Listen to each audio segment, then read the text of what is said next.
Assalamualaikum guys. Kapan nenggone Mbah Maring? Mbah? Oh alah, pas aku pagi ki mang King dilem. Mbah Maring lagi turu guys. turu. Perang-perang Kan ndek nane jare pagi rata digoleki. weneng. Tadi Telah puji. Cuk mangan. Salam. Lan apa tuh? kelan semur. Ya. Iya lah aku rene penjuk mangan. Gedang. Gedange dhewe. Ajeng damel napa, Mbah? Lamba Mbah bedeke do mlebu. Lah yo niki tinggal bok. Apa Mbah iki? HP ne. Ya Allah. Menyang dile gak lho. Siji ki lho. Guys. Tidak enak bojone Mas Agus. Terus radio zaman dulu. Iya. Allah, iya. Kayak kenapa? Udah aku nanti bengi-bengi nang mlebu. Goleki napa? Jalan golek rosokan ngene ndang ndek bengi ndang Lah bengi tek rosokan iki lho. sore. Sore kuwi sore. Piye wajahe, Mbah? Wajahe pripun? Yo HP monge kok Lho kok sing ora-ora e? kok jero main di main tepu. Golek rosokan ngeten-ngeten iki le ngono lho. Enggak. Iki nek masakku sik kabeh dituku sapu. Meja kawak. Iya. Keris. Keris sampai tuku aku sing ojo ngantek olah rumah. Enggak aku. Keris itu. Tapi dituku. Siap sih, Mbak. Engko tinggalan sinten, Mbak ya? Apa le? Bana. Gone masakku sendek biyen. Oh, Mas Agus. Iya. Itu enggak percaya tak ben ora tak tutup. Aku ngeten-ngeten.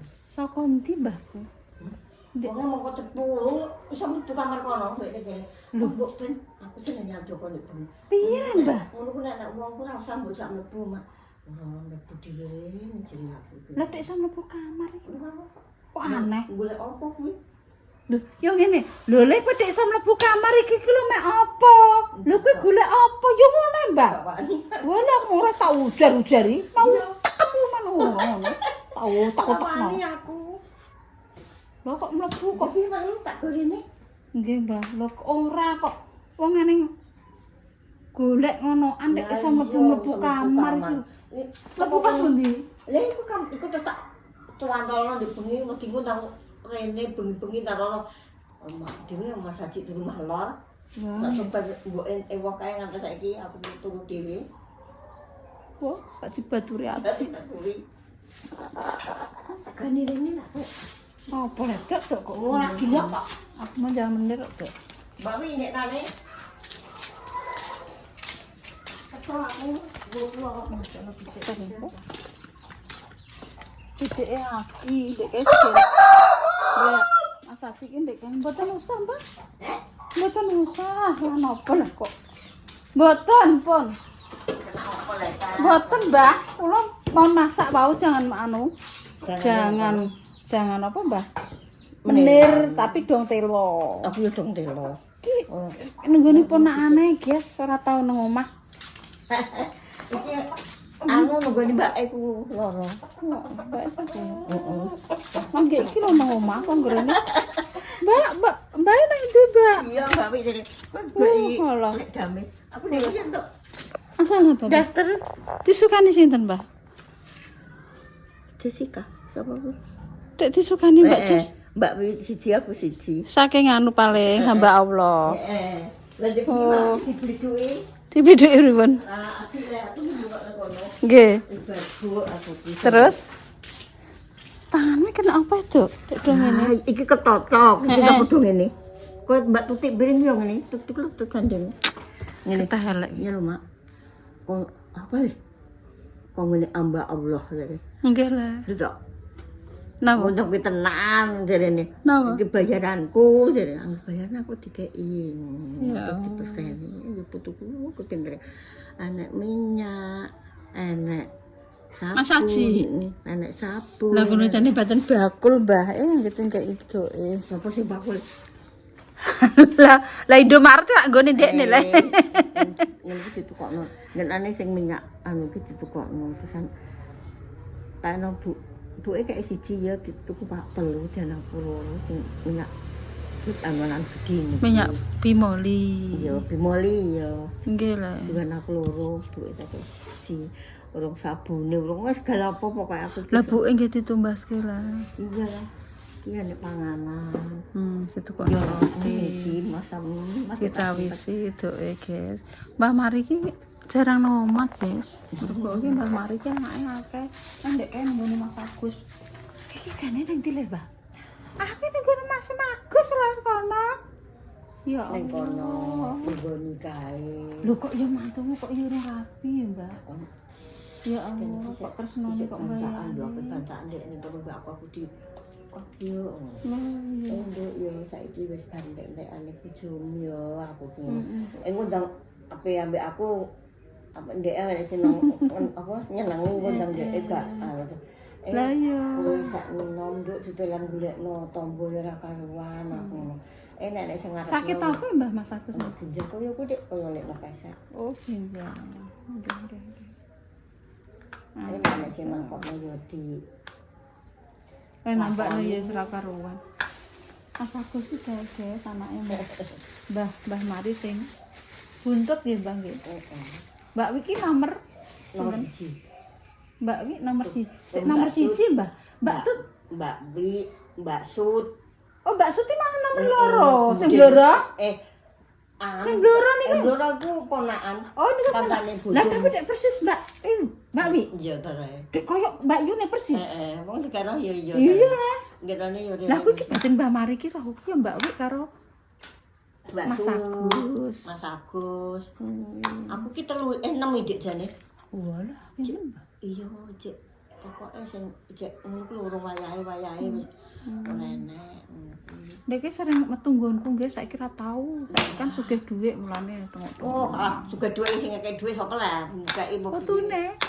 Njuk putune kuwi Aji iki. Putune Mas Aji. Mas Aji ki ndek cilike seneng kene, jarang melok mboke. Paling yo rono rene ngono tapi ki yo nang kene. Aku pas aku ora ro ndek kene. Mas Aji kuwi anake dapat Putu aku ijek cilik iki wis. aku ki ora maksud iki yo ora tau kritisan mriki Mbah nggih kalian jenengan gak tau aku. Rene pas gak tau. bar gawene Mas Agus kae aku njuk pijet. Nggih nika. Keroki kok sama Tak pijet pijet tak keroki.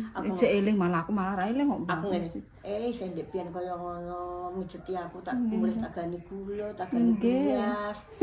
Saiki dadi kaya ngono ta, cah aku ngono pas iki. Andani ya Allah, aku lewatan wae. Temen jane kondi apa ning ndi? Ya perene. Apa njaluk mangan? Lah aku kayak mangan. Mbah Mari mangan, Guys. Aku ki ngene lho, Bang, ngger mriki ki jenengan kok rene. Angger Mbak Wi, angger angger anu ngono ki liwat arep omahku ndek jaman kae ngger ki cerita iki kok nggone anakmu anu nduk adikmu bluro. Terus adik Mbah jenengan kok penake Mbah uripe iki kok nglencer rono, nglencer rene, ngloncer. Iya, Nduk, aku tak apa lah sing tak pikir bareng duwe ponakan ku ndak rondi Mas. Jak nang Magelang, nang Bogor, nang Kudus, nang Semarang, nang Barawa. lah. Mas amane anak lanang aku dijak melok kae nang ndi kae lho, melok nang marang Tirkis kae ngene. Lah. Anu aku tak mantuk yo. Adik mantuk aja enten apa, Mbah? Ya aku iku adik padha nakokno aku dik melok iku udah gak cukup. Montore gak sedeng aku ku ngono. Mun mboten wong kula sing ngejak jenengan niku nek numpak-numpak mboten mabukan ngono. Mun mboten nderek sak Mbak Wi sak buke haji. Iki Mbah nggih tumbasan. Mbah Mari nuwun diparingi. Nggih tumbas napa? Mbah nggih tumbas-tumbas gula-gula seprapat. Diparingi rezeki muga-muga. Lah ra tau enek, Guys. Sing Mbak Wi ngene mbek pake mantuku. Mae, sing mantuku. Nggih. Oleh kami sih yang ngene goleki mae, ngene ngopo? Jenengan nyepe titik sarapan. Lah saiki aku nomong tidak titik aku ngono. Lah kok jarang mriku. Lah Rafa niku anu Mbah, nek esuk ki ngoten Mbah sakniki ki anggere aku melek kebayang Rafa niku pun berok-berok. Ya, Dadi nggih. Lah kula nek metu-metu ngono ki Mbak Mur ki awan jam 7. Kula ben gawe konten tuku sego isuk ngoten mboten saged. Amane nek kae cek kena Mbak saiki ki nyelot gede nyelot pinter. Angger aku melek mah tangi jam 5 ya melok jam 5. Aku nek bloro iki nek nek 17-an kale. Nggih. Ndok aku anu HP sudah nang mak jame. Iya dok iki. Sabene melo aku ning ndang kampok kae entuk. Anu apa ku lho, alah ada es ning ku. Iki aku ra melok. Ndok lek wik bereng entuk. Oh alah pas itu. Ya yo ki parane ku pas mbakku loro aku melok bareng kok. Nggih. Ku anakku den mbah sing iso kuwi. Nggih. Tak kaya wadah iki. Napa Mbak? Masak iki lho mulai Dipun. Napa? Ya Allah pun Mbak. Iya. Persantidahan jenengan kok iso ngono ki gendek iki sering liwat nggonku. Terus blonjo nggone serimu sering dek iki saiki wis tuwek nggih kok buahan bersing nom-nom kuwi. Tapi buarono aku kira tau nang omah, Nduk. Lencer ya sam. Aki ambek wong kene iki orang patek akrab ngono nggih mok dipijet tok, ngono tok, terus dipijet tok ngono kuwi. Berhubung Mas Haji kerjane ning anakku ya saiki ya koyo deket ngono lho nggih. Nek kae ya biasa nggih, Bang nggih. Mok liwat ngoten ae, ya gak terlalu deket lah maksude. Nggih kenal biasa ngoten nggih, Mbak. Jadi nemu manggon-manggone iku lho. Namun kalau di biyen mong jadi burunan kuwi kae sapa lek guys dadi itu manggon-manggone ulukku. Oh iya nika nggih burunan utang dhuwit kae. Aku ki yo ngono aku ki ambek uang iki. Ya tekan anak wedok lho kok. Aku nggih Mbah, kon mau Mbah ning ngene iki Mbah. Aku bocah api ambek aku sing aku diambung nduk pangku. Srini iki. Oh kok mbok anu enggak ya nek aku dadi ngono kae ambek aku bocah api lewat aku ngamplok aku mbah nek bocah iki gendang putune mboten apa Mbah karak lho Nduk dek sering mbok saiki mbok kena ngopo ki napa Mbak Dek mboten nate padha sikil kula ngene kok iku batu ku sak mbok langgeran oh masalah sakit dek kae kena apa kok plencang ngono lho nang pasar tuku apa jendit iya aku nek arane cul Mas Agus ge enek lho guys Mas Agus sih ijek umur berapa ya Mbah umur berapa Mbah Mas Agus Mbah 35 Mbah ijek bocah ge sam andane walah ya aku ngono Mbah tengah ki ngono dik dia walah wi aku nek eling anak sing piye nebak iki cematet ngono karuane dijupukno ra yo getune gak kaya nek mantune iki maratuwane iki DPR ya Mbah DPR maratuwane besane jenengan mau nek ning perhutani pegawai perhutani lho sing perhutani sing wedok sing lanang Pertamina geng sam sing mantuku ning perhutani besane iki wong gengger ngono tapi jute nggih apik ya Mbak apik gak didik lah iso kok yo mantune piring jenengan ya jute yo ijek rene memang yo utuku mbekan ndek kae iki putune iki lho nggih putune iki malah diolehno rene nggih sing ngomong baik saiki berhubung Mas Agus ge enak ya dimong dhewe guys wong dodeng iku angger wong Jawa wong kene nggih dirabi wong pegawe migas utawa Pertamina wong dodeng yo Mbak yo iya lho Mbak ngatasane awake dhewe wong tani blejet yo Mbak aku ki mbek ambek Mbak Suk sing ning suara iki buah ning gone besanku mae kono cepu andeng mae Jessica kono Jessica apa sapa nggih Jessica anu ngene ngono ku sing anake besanku ki Mbah Kong nika anu keluargane Ibu Mas Haji ngono ku aku dadak nangis ngono aku ora duwe nang ngene aku tau mbah pasar ngene wis iki kenal Agus lah Agus ki tanggaku lah kuwi anu sam bis rabi anu tangga kan lagi dereng aben-abene to lagi krungu-krungu ngono ki kuwi iki dirabi anu ngrabi ku lho anu pegawai Pertamina mbek migas walah kundih aku ngono wong atasane awake dhewe iki kan wong tani ngono lho Mbak ya ora pangkat ya ora apa le Mbak wi aku ki padha ae le Mbak gak ya wis aku mbek bayi iki lho. Liwat ngene iki. Mbah kok menika anu ibuke Mas Mas Agus. Iya. Anu dik ndang aku ora duwe sak anak. Lah iya. Dadi sambut Lah apik yo Pak. Lah ya wong pangkat tapi kok apik ngono lho Mbah, nganggep awake dhewe iki yo anake seneng. Lah Diapakno ngono ya Mbah yo. Kok gak mikir iku ki anak wong ora duwe gitu yo nyatane yo entek lan reneke yo Mbah yo. Mas aku serenek iki sing wedok malah papek kae. Lah Semaput terus. yo ki digolekno karo para tuwane dadi satpam piring ki Mbah. Heeh. Digolekno gawean ya. Nek ora wong apik ora ngarah Mbah. Heeh. Nek gak Mas Agus sih maksudnya nek gak Mas Agus gak wong apik mesti Ora mara tuwane iki mesti aku le Mbah. Ngono lho. Wis renek iki lho. Nek kene bantakan mbok penjak mbok mulai melok yo nek ning kene apik. Ngono bae wong ki yo melok. Padahal ya wong sugih guys kuwi. Ngene. Ibumu danten apa Mbah? Lah nek apa aku. Anu nangis kali angger di ketok imamune digekno bubur kacang hijau. Jadi yo pasane yo ning candine yo ditokno. Nanti pangan iku tak gawekno. Bojone nika nggih. Bojone? Oh, Anakku lanang kok. anake lanang. Anakku lanang ki sing gawekno marang tuane ning kono ki wis renek ki jek digekno bubur ki. Ini. Terus sama Mas Agus wau panggil Mas Agus gambar bubur.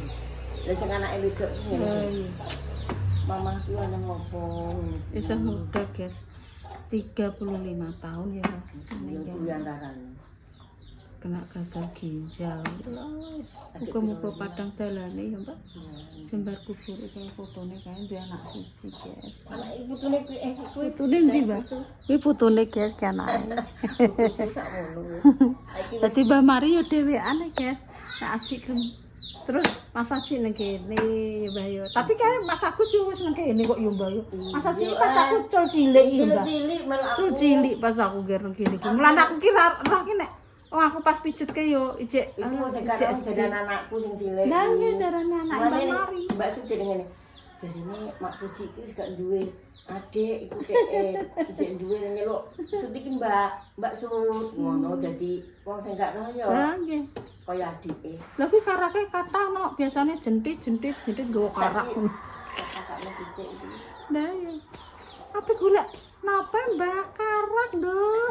Oh nggonku ki sering tinggal liwatan ya nek kae dalane cek blekok-blekok nggih, Mbak. Saiki tak dalane tak apik ora nek wong liwat. Lah wis do tuwek. Mbak Yati ini piring depan sekolah untuk kono. Main lek dames iki kaya angger lek pian tak liwati yo lah nek ke sekolah ning SMP 4 lagi wong kancane bojomu kuwi kok. Dalan alternatif ngono lah, guys. Maksudnya nek wong kene iki do liwate nunggu liwat kono. Mergo opi engko nunggu ratane Tune iki lek pian ora nggone Mbah Lan iki lho lorene Mbak Wi. Jabres teko nggone kuwi. Nggih. Oh nggih. Iya, piye.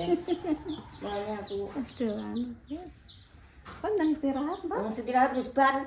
Ngawur bar turu aku. Kandhane di pinggir turu perkara wedi wong nek rene kok terus Jenengan nek turu ki ditutupi. Ya maksudnya ora dikancing mboten kan ditutup ngoten Mbak. Ya tutup, Dik. Cek sore iki aku tak tinggal ning Mahlot, tapi aku dikeki. Mur niku nek Konggone ambak. tutupi sedanten nek pengwae mburi ngoten. Padha diguyoni ning kono kuwi. Aku kok wis bok Dik aku wis. Oh iya kok. Nang njero kamar, kae tak kancingi sing kok njero. Iki tak lebi, kuwi tak kancing. Sing Aku nek wong ku semblempet banget aku ngono wis tak kuwi sing mrene. Mungkin ngono mah wong kok serakatan ora Bu, iku dianguk ngamuk ngono lho. Ngono mau keleh iki ngono. Ya ngono tok aku gak wani. Gak wani kok. gendeng kok piye, Mbak? Ora wong iki apik yo ganteng kok. Tandane Lah iso dek mlebu ngene kok sok anu golek. Iku manek-manek ku lho. Lho, Njupuk keris kuwi apene dijupuk didelok ning kene.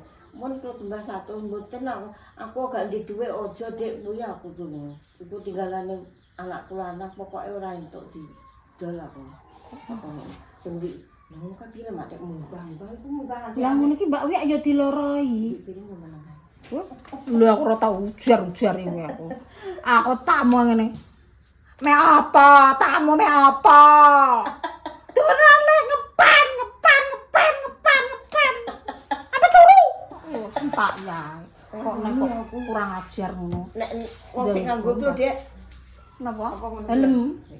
Iya nganggo klambi nganggo anu ku lho lah wong amen ku lho. Wong amen. Oh, anu badut. Ku ambek aku tilo sedok jenengan ndang supune ndang mantun gitu.